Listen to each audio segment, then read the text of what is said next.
Hi guys. So in the last video, we told you we were going to do something really fun the day after Christmas, and it's now the day after Christmas, and we're getting ready to go. So what we're going to be doing is going to an interactive movie, like the Rocky Horror Picture Show sometimes has. Only this is based on a movie called Anti-Mame with Rosalind Russell. It's the real Anti-Mame, not the one with Lucille Ball. So it's an interactive show. We found out it's sold out, so this ought to be real fun. Hi guys, so it's a few days after Christmas and we have been running and running and running, so we're really kind of tired. Mm-hmm. Yeah. We're old. Well, yeah, we are old, that's for darn sure. I don't remember the last time we did so much over a holiday season, but I mean, we went to the play, and then we had Christmas Eve dinner with friends, and then we had Christmas, and then Christmas, night after Christmas, we went to the movie, and I didn't get up until 12 o'clock yesterday afternoon. Yeah. So we didn't shoot the video to talk about the movie that we saw, that we told you we were going to. And we just had a ball there. You want to talk? I mean, they already know what the movie was because it's in the beginning of this video, but this is just the discussion of it afterward. Okay. It was so much fun. Oh my gosh, it was just so much fun.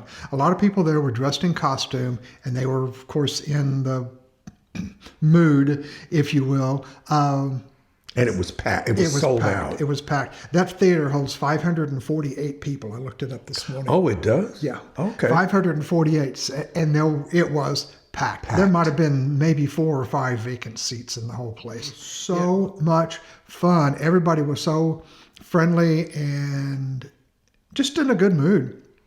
I don't know if any of you have been to a Rocky Horror Picture Show interactive movie. It wasn't quite like that. The audience didn't participate as actively as they did in Rocky Horror Picture Show. And most people did not dress up. But those that did were so much fun. We've got pictures and stuff of that, so we're going to flash them up above the screen. Yeah. But the volunteers did most of the interaction. Yeah, this was put on. This was put on by a group that's exactly what they do.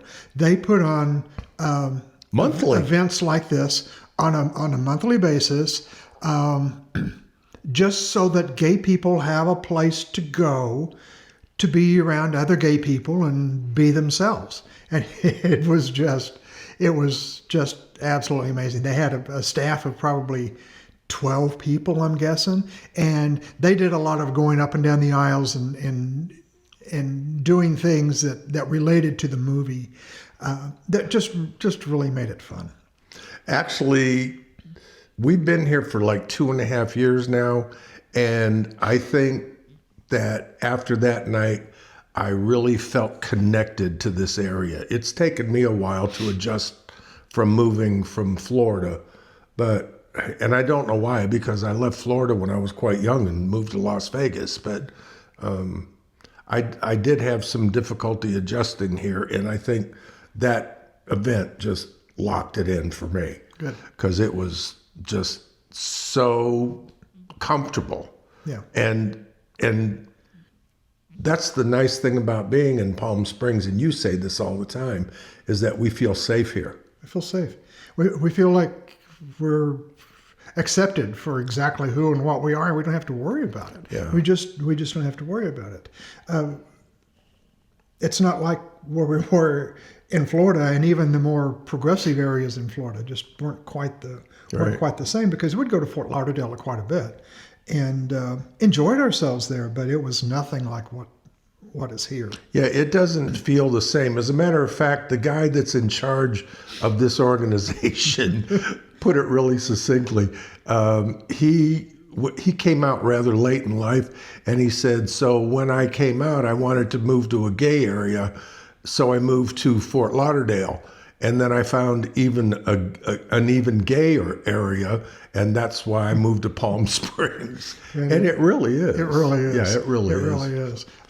Pretty much no matter where you go, particularly in Palm Springs itself. If you get into some of the outlying areas and the other small towns around here, like La Quinta, Indio, that type of thing. Indian Wells. Yeah, Indian Wells. They're really conservative. It's different. It's a lot more conservative there. But if you stay, even at that, we've never had any issues at all. No. Like we might occasionally have in Florida.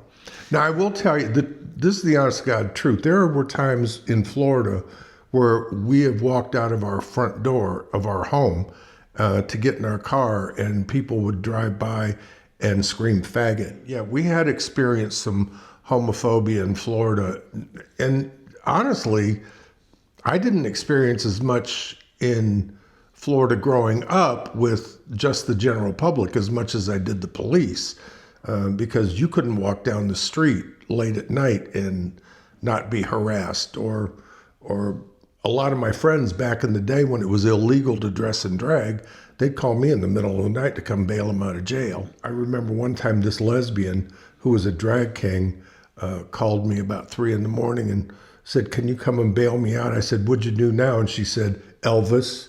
Yeah. Okay.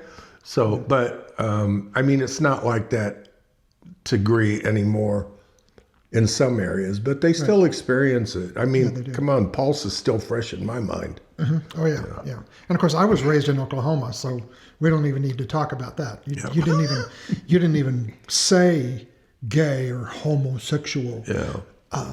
There, much less give anybody an indication you might be. So right.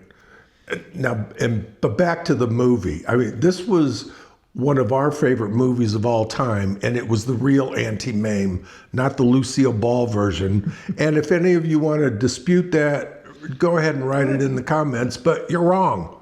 Lucille Ball was not Mame.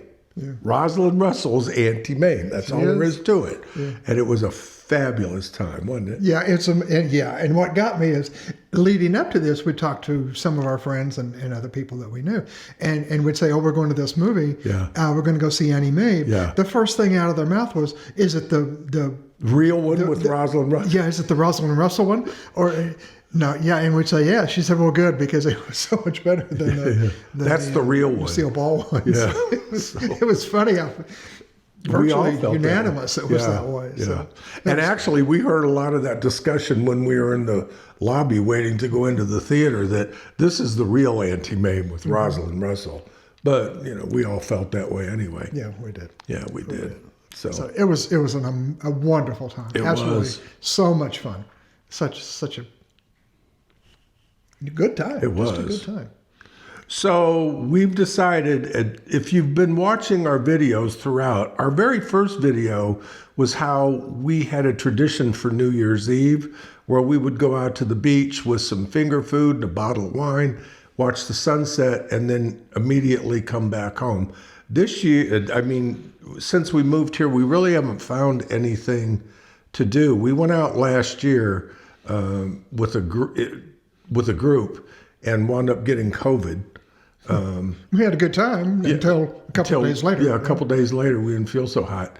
But that really isn't our thing to do on New Year's. So this year, we're just going to stay home and do a little thing amongst ourselves, have a nice dinner, and that'll probably be it. On top of which, I am not doing another night out for a while. No. And when we say night out, we were home by 10:30.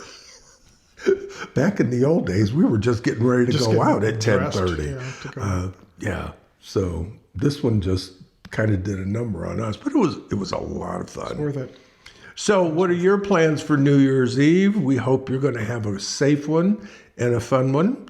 And we're going to close this one out now. Okay. Yeah. Sounds like a plan. Okay. So y'all take care of yourselves and love each other, and we'll talk to you soon. Bye. Bye-bye.